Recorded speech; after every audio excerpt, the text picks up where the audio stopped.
Hello, hello, hello, everyone. It's me, Dr. KSD. Welcome to the Purpose for Greatness podcast.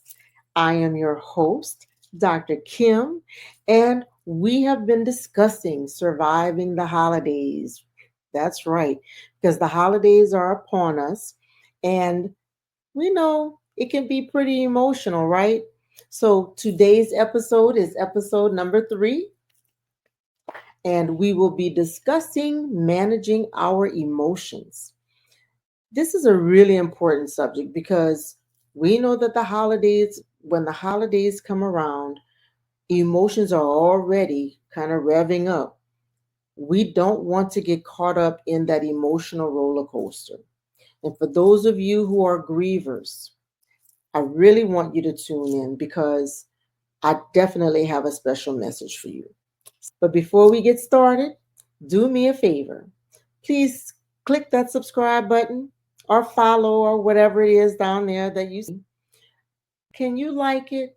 Can you leave me a comment? And most of all, can you share? Share this message with everyone you think that it can be helpful for. This holiday season, we're kicking out the grief. We're kicking out all those bad emotions. We are kicking out anything that gets in the way of us having a wonderful, happy, joyful time. Thank you. So, how many of you realize how hard it is to control your emotions? Or better yet, how many of you think that you are in control of your emotions? I can guarantee you the majority are saying, yes, I am in control of my emotions. I used to think the same thing, but are you really? So let's just think about today. Did anybody cut you off while you were driving? Or did your family make you late for work? How about them kids? You on your way out the door and somebody forgot the lunch pail, or maybe they gave you that permission slip for the field trip that needs to be signed right now, but you're late for work and you really don't have time for this. How about the coworker? You know the coworker that always has some kind of little snide remark. How about the boss giving you yet another thing to do when you have tons already left to do? What about the customers? What about the customers? You know what I'm talking about. The customers who come in with the funky attitude.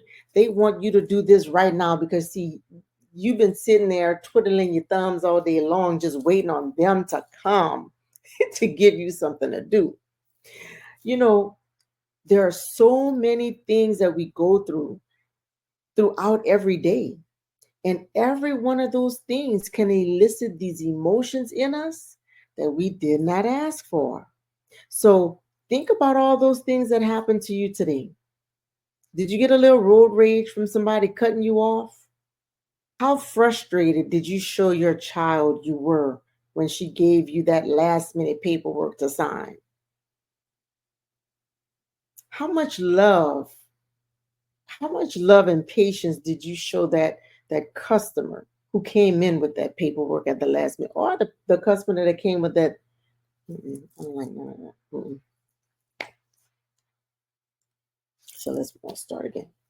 How many of you realize how hard it is to keep your emotions under control? Or better yet, how many of you think that you have control of your own emotions? Now, I can guarantee you, most people believe that they are in full control of their emotions at all times. The question is, but are you really? Think about just the things that have happened today. Were you cut off in traffic? Did your children have all the things that they needed to leave out the door on time because you didn't want to be late for work again? How about the child that always has this last minute paperwork for you to fill out?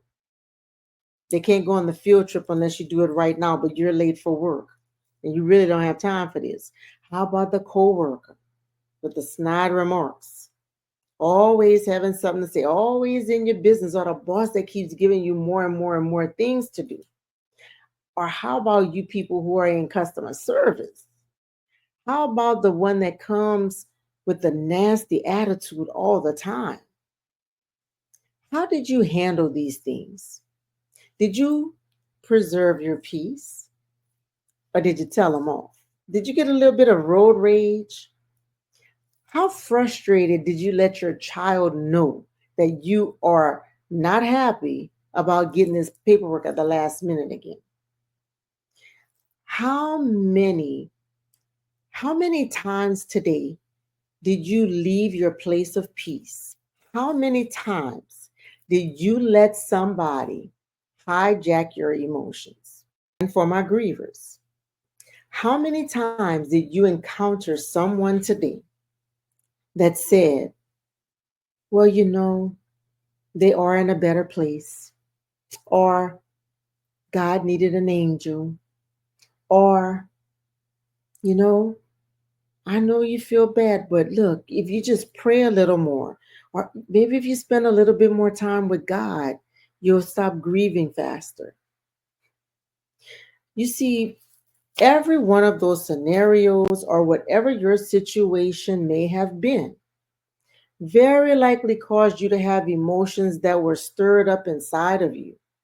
And not because you consciously wanted to have those emotions, but because somebody did something that hijacked your emotions. They took control of your emotions. They took the keys to your emotions away from you. Whether you feel justified about those emotions or not, you literally allowed somebody to take those keys from you. And regardless of what the incident may have been, the truth of the matter is this: nobody deserves to have the keys to your emotions. And that's what I want to talk to you about today. You see, holidays in general tend to make people's emotions a little bit more heightened, especially when we're talking about family gathering time, because people are typically already on edge. Why? Because of anticipation. I saw a movie one time that said anticipation of a thing is always worse than the actual thing itself. And it is so, so, so true. We spend so much time anticipating the many possibilities of how something might go down, when it may not ever go down like that at all. And what ends up happening is your nerves are so riled up, your emotions are so much higher, and you are on high alert, just waiting on that thing to happen, that the minute something even kind of sort of looks like it's going to happen, you are ready to explode. And not just explode, you are ready to explode and be the star of the next family drama. Don't let this happen. What's going on is you are sitting there literally wondering, when are they going to ask the question? When are they going to do the stupid thing that normally gets done? When are they going to say that thing that normally gets done? So you're sitting there wondering, okay, I'm just waiting. I know somebody's about to ask why I'm not married yet. Somebody's about to ask why I haven't had kids yet. Or somebody is going to ask, why is my child still at my house? Or why is my child not working in this and that? People are intrusive. People are so intrusive. And for my grievers, they want to know, oh, honey, you still grieving? You're not over it yet? Now, see, when you anticipate these things about to happen, when they do happen, you're literally ready to shake, rattle, and roll. You're ready to give them that two-piece, right? But is it worth it? The truth of the matter is that regardless of what is going on around us, no matter what is said, no matter what people are doing, Nobody deserves to have control of how we feel. No one at any point in our lives deserves the keys to our emotions. No one deserves to have the right to hijack how we are feeling. No one deserves to have that kind of power over us. So when you say things like, she made me mad, he made me sad, they made me act out of my character, or they made me feel guilty, it's not them. It's that you have allowed someone to take away your peace and replace it with chaos and commotion. But I'm sorry to be the one to tell you, that's on you. You see, we have to take responsibility for our own emotions. Because let me let you in on a little secret. If you stop and think about it, you'll realize that you are voluntarily giving people the power to control how you feel. And what that essentially means is that every single time you allow someone to make you feel any kind of way, you become their puppet. That's right. Now, chew on that for a little while. You see, society, we are all we are all victims of society. Society makes us believe that we have to react to certain situations and circumstances. They they make us feel like it's honorable and it's what we are supposed to do to defend our character, our name, our family. All lies. The truth is, what other people say or think about us should have no bearing on our lives whatsoever. Not even a little bit. So what? If someone thinks something about you that you know is not true, why exactly does that deserve a response or a reaction at all?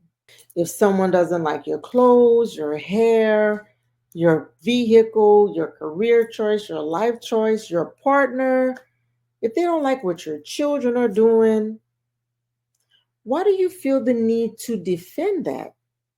I mean, honestly, that's on them. What does that have to do with you that they feel that way?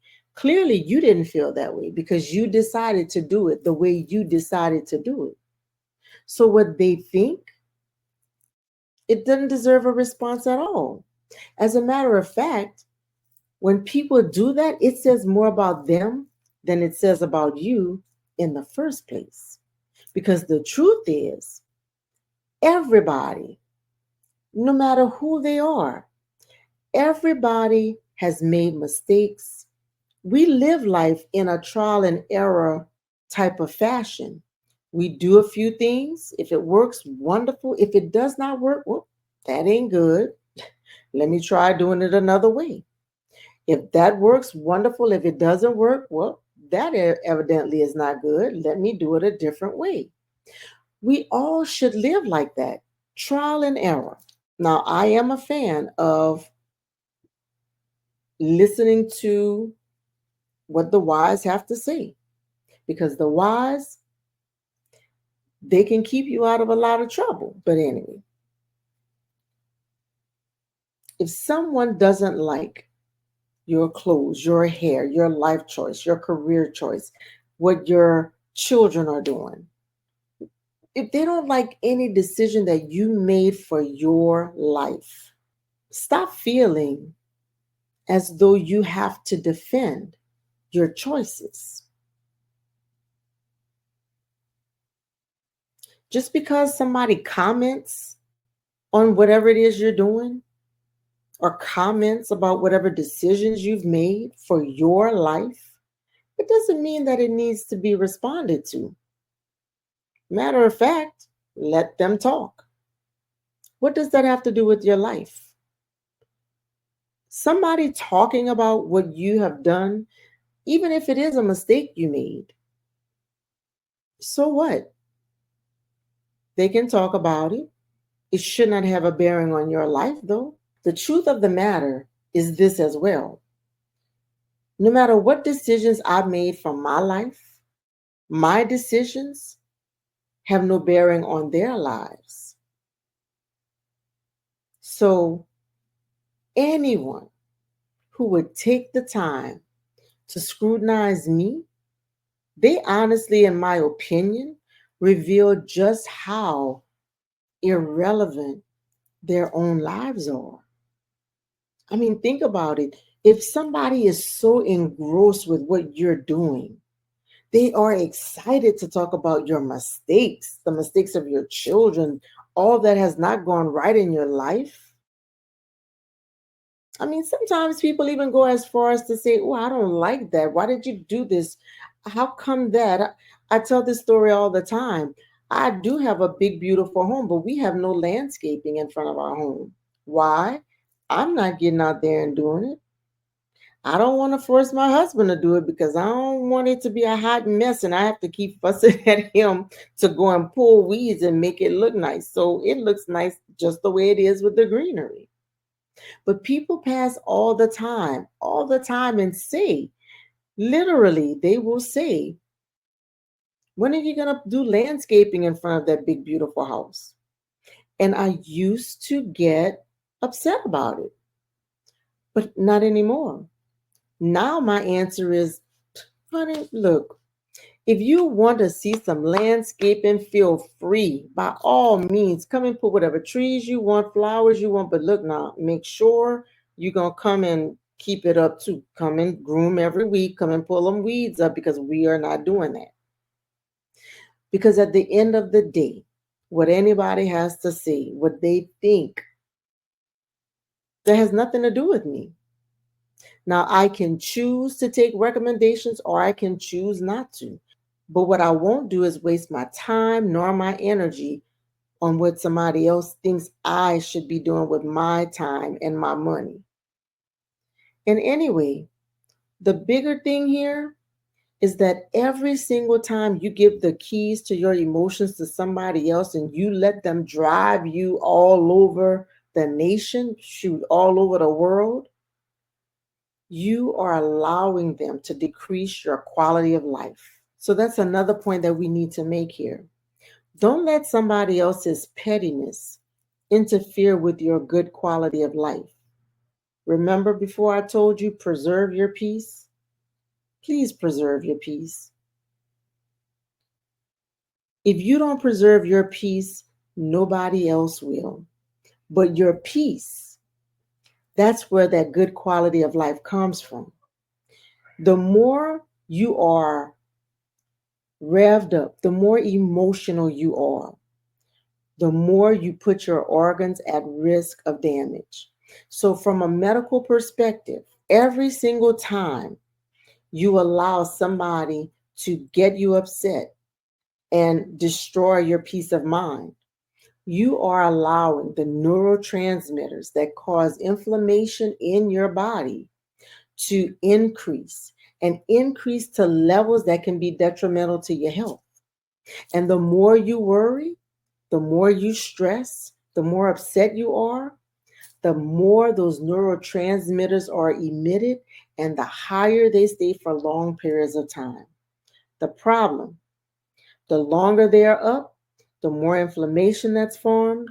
The more inflammation, the faster blockage is forming in your blood vessels, the more damage occurring to your heart occurs, the more damage that's occurring to your brain is happening as well.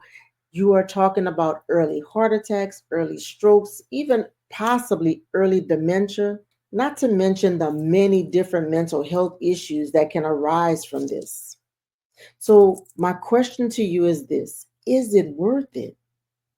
Is it worth reacting or responding to people who should not have any bearing on your life in the first place?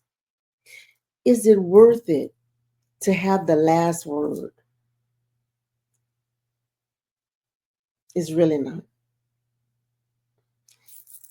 So, look, as promised, look, nah, sis, I will not be matching energies with you today. My peace is too precious to forfeit. This is the t-shirt of the day. And this t-shirt, I tell you, so many of you need this as a constant reminder that we're not matching energies. That is a big thing right now. People talk about that all the time. Oh, we gonna match energies. What energy you bringing? Because we gonna match. No, no, no, no. I'm not matching energies. Because if I match energies, that means that I am going to keep misery company. I refuse to keep misery company. I refuse to keep pettiness company.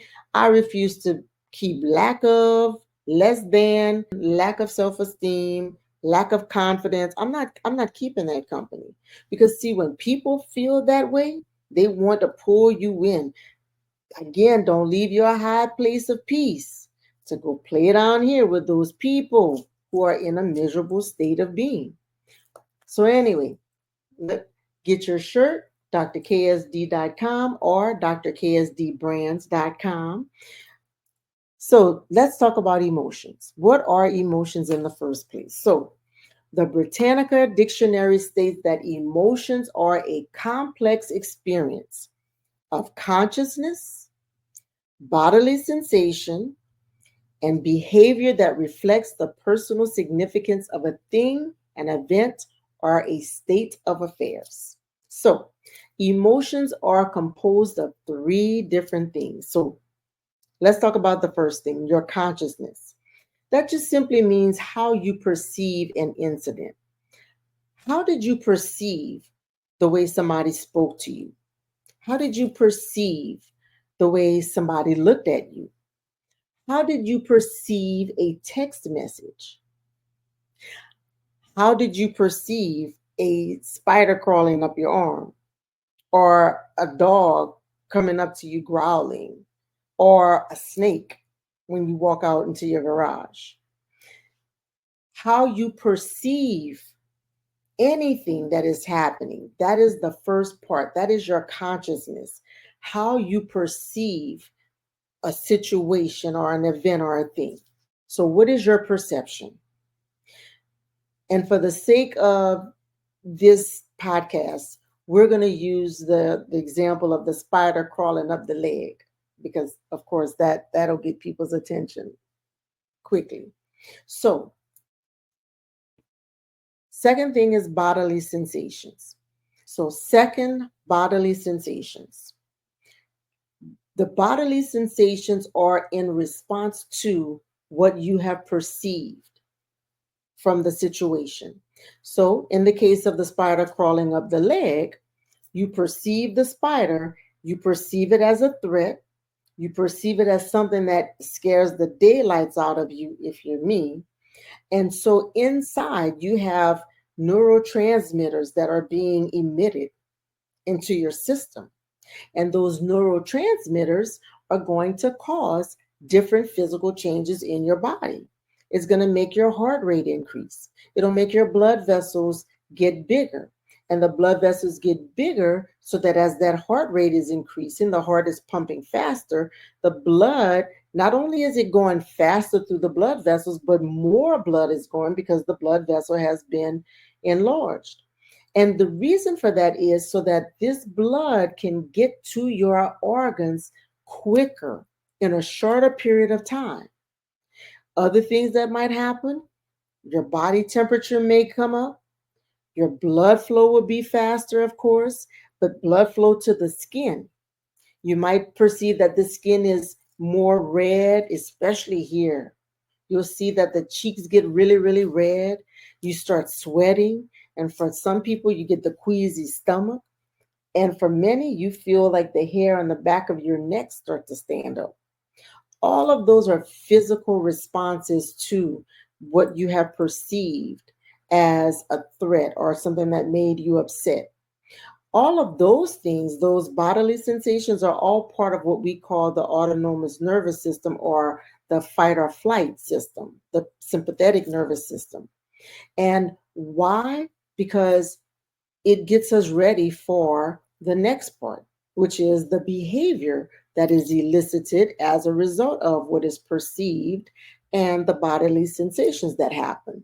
So If you know anything about fight or flight, you know I see the spider. What is going to be my behavior? Now, my heart rate has gone up. I'm getting more blood and oxygen to my organs. So now I am ready to fight or I'm ready to flight. So in the case of the spider, I'm going to be honest, I'm flighting. I am flighting all day long. I am fighting and flighting because I will try to knock it off my leg, but you better believe I'm trying to get up and get out and move out the way. I used to call this the Incredible Hulk syndrome because I remember as a little girl watching the original Incredible Hulk, and it showed this woman, her she had gotten into an accident, her car flipped, but her baby was in a car. And they're showing this woman with this, all of a sudden she has this super strength to lift the car to get her baby out. And you know these things. How many of you have ever had something happen and all of a sudden you ran across a room? You don't know how you got there. You don't know how you jumped over the couch. You can do what seems like superhuman things when you're in the fight or flight mode. That's what happens to us when we experience things that make us emotionally upset or emotionally stressed or worried. Now, let's think about this using a different perception. Maybe the perception of someone talking about you or someone looking at you and laughing.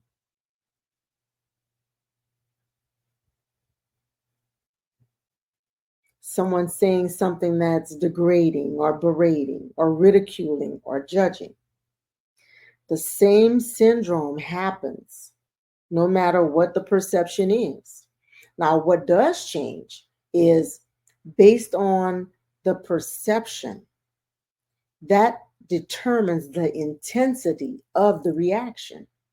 So, if somebody, maybe they look at you, maybe they might roll their eyes, okay, you might feel a little flutter, you might be a little upset, it might play over and over in your mind. But if somebody just outright calls you out your name, maybe curses you out, maybe approaches you as though they're going to do something, well, now that's a much, much greater intensity of a response that you're going to get there. When you look at those two scenarios, you look at somebody rolling their eyes, okay, whatever. You know, the neurotransmitter or the inflammation, let's say it goes up about 5 points, as opposed to the spider on my leg or somebody cursing you out might make it go up about 50. The difference between the two is this. If I go up 5, I might get a little bit of inflammation. It probably really won't change my quality of life. But if I go up 50, you better believe there's gonna be some kind of damage that's gonna happen to your organs over time that potentially could lead to heart attacks or strokes, or like I said, early dementia or any other thing that could be detrimental to your health. So that is why it is really important for us to get our perception of things under control. What lens are you looking at life through? Because the reality is, why should you be bothered with what anybody else thinks about you? And honestly, about anything anybody says about you either. Truthfully, the only way something someone else thinks or says about you should bother you is if you already think those things about yourself. So, this is reality check time. Think about the last time something somebody said to you really, really upset you. Now think about why it upset you. And I want to give you the same example I gave a close friend of mine recently. She was really upset about something someone had to say about her. And I said, okay, so she's a brown colored girl. And I said, okay, but what if they would have said that you were white? And she said, what do you mean? I said, well, what if he would have said you are white? You know, he's just saying like she's acting like she's black, but she's really white. Look, rub her hand hard enough. You're gonna see it's gonna come off. And she's laughing, of course. And she's like, well, I mean, no, that wouldn't bother me. I'm like, but why would it bother you? If what he said bothered you, this should bother you too, because it's not true, right? No. So the other thing is not true either, right? No. Well, why would this not bother you? Because it's ridiculous. Exactly. Because in your mind, you know emphatically there's it's indisputable that you lack. Same thing about what he said.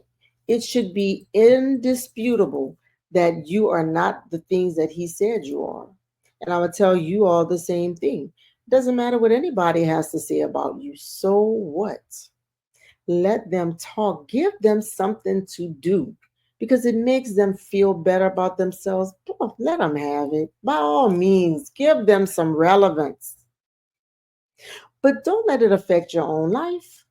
It should not affect your life. What anybody thinks about you, what anybody says about you, what they think about your career choice, what they think about your house, your cars, what they think about how you raise your children, anything that anybody has to say about how you have decided to move with your life should be irrelevant and should have no bearing on your life.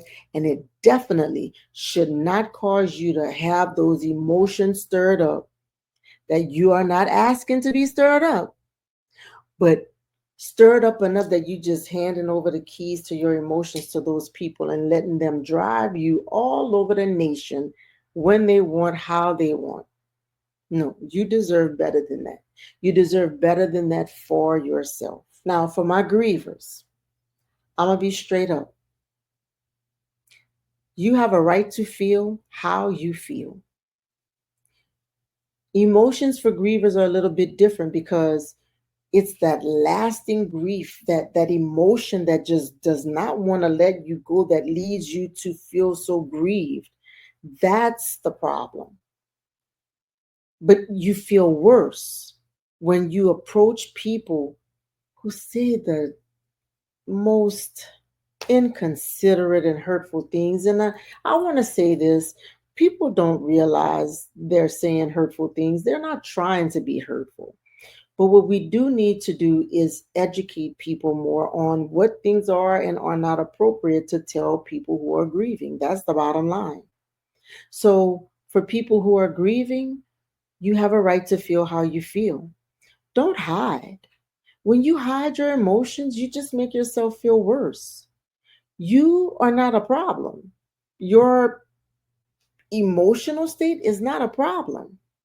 Grief only sets in when you refuse to acknowledge that you feel hurt that your loved one is gone, or that you feel hurt that somebody betrayed you, or you feel hurt about any of the other losses you may have experienced in your lifetime. You have a right to feel how you feel because what happened to you. Nobody can tell you differently, even people who have experienced something similar, because it was just that similar, okay? Not what you experienced, two different things.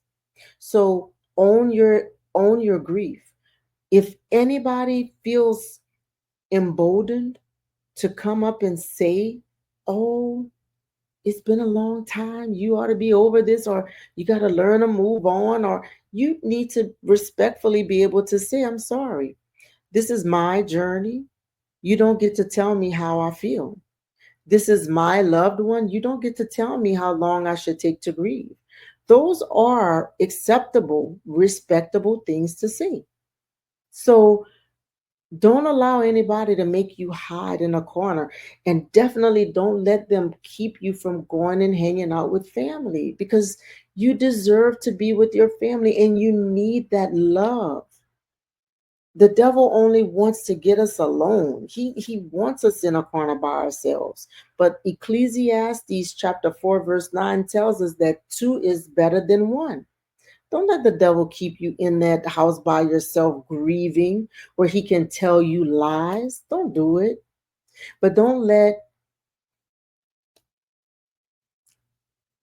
misinformed people run you away either.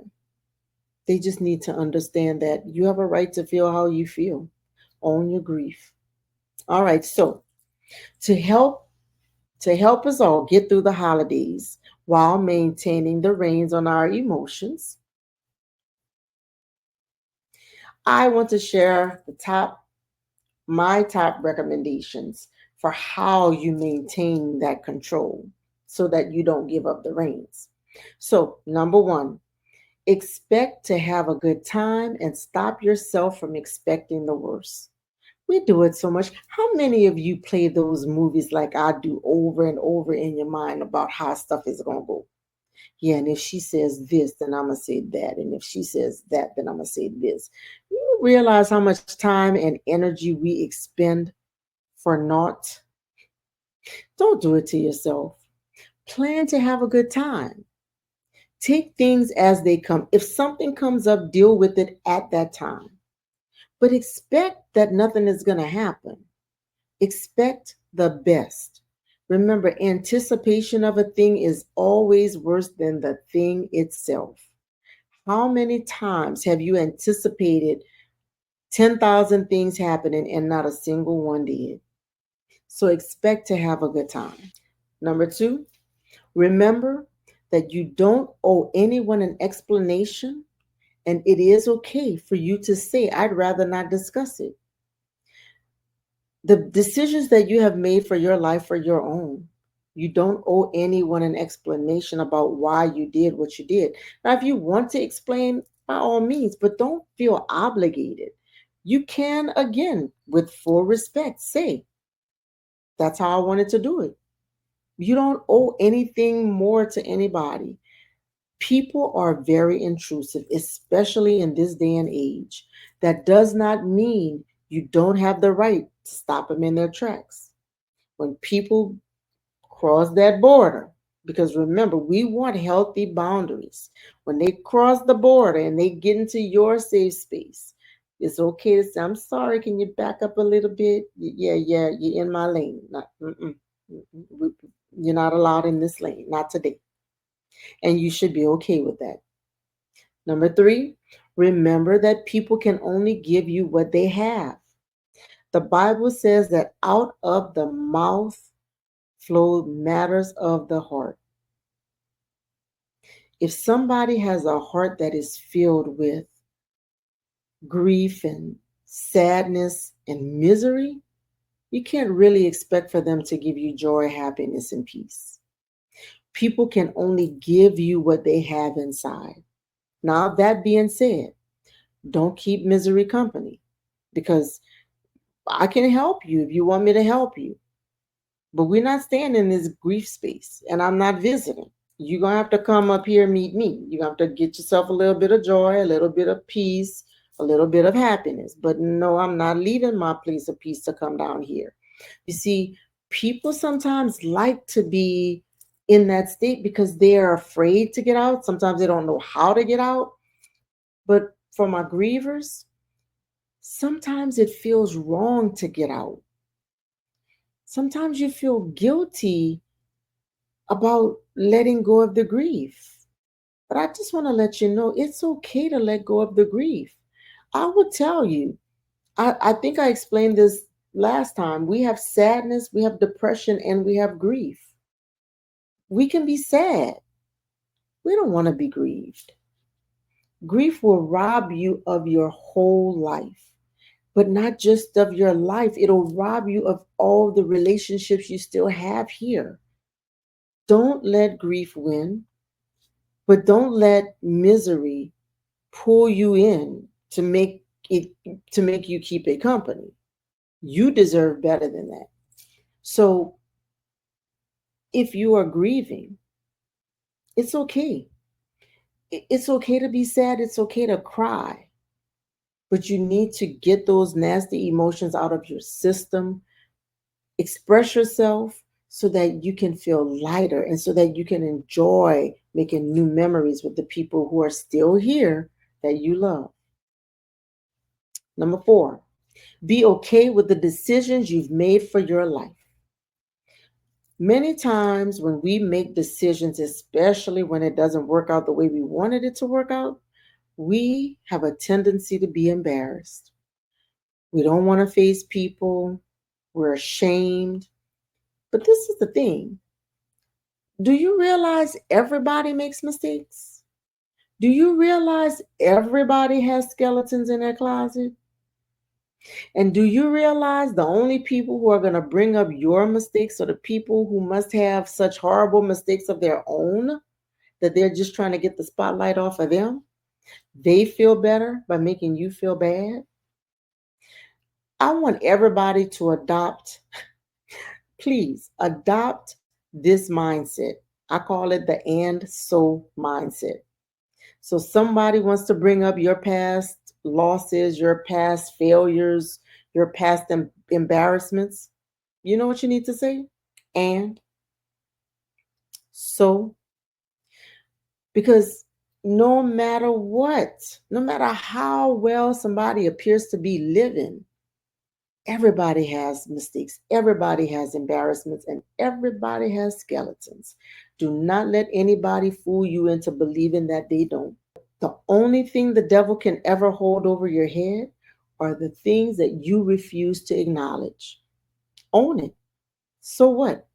And so own it and be done with it.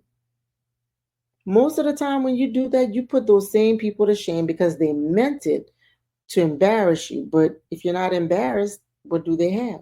And number 5, no one has the power to make you feel any way or any type of way unless you give them the power.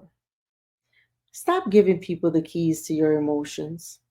Stop allowing people to drive you all across the US of A, Canada, Mexico, then put you in a boat and drive you across to Asia and the rest of the world.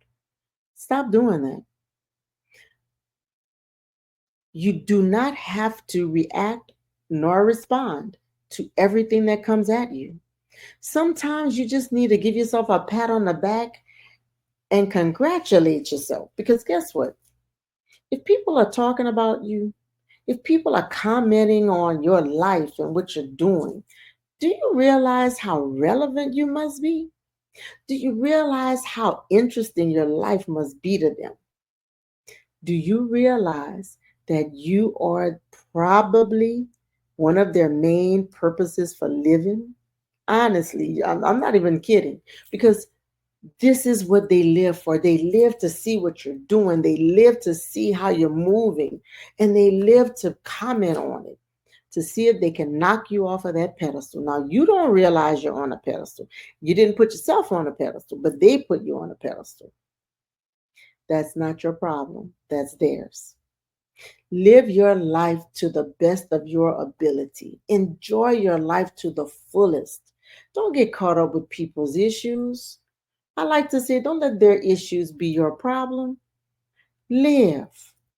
Heck, let them have a front row seat to all that you're doing. Give them more to talk about. Because the truth of the matter is, holidays are meant to be full with joy, happiness, and peace. Don't let anybody steal your peace from you. Don't let anybody steal your joy. Don't let anybody steal your happiness. You deserve to stay in control of your emotions. And for my grievers, it feels like an emotional roller coaster. That emotional roller coaster, you just never know. You never know when the twists and turns, when the upside downs are going to happen. But hold on. Hold on.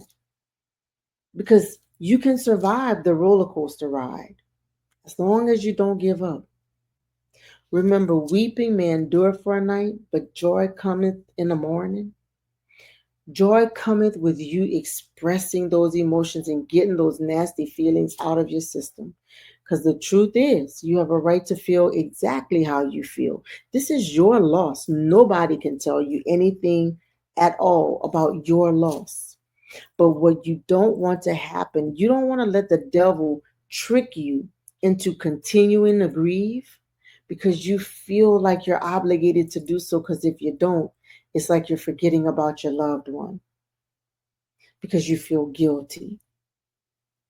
That's a trick of the devil. I felt that way. I understand that. I know how that feels. But I'm gonna tell you this. God, God showed me that it's not you feel guilty that's the problem. The problem is the people who are still here, who still love you and still want a relationship with you, that you're turning your back on them. And that is affecting their lives more than you know. Because you see, our loved ones are in heaven. They're living it up, waiting on us to get there. But the loved ones who are here, how are we negatively impacting their lives? By being present physically and absent emotionally and mentally. That's not fair to them. I've said it once, I'll say it again. Grief does not get the final say, and grief does not get to win. Maintain control of your emotions. Do not give the keys to your emotions to anyone. Keep your power.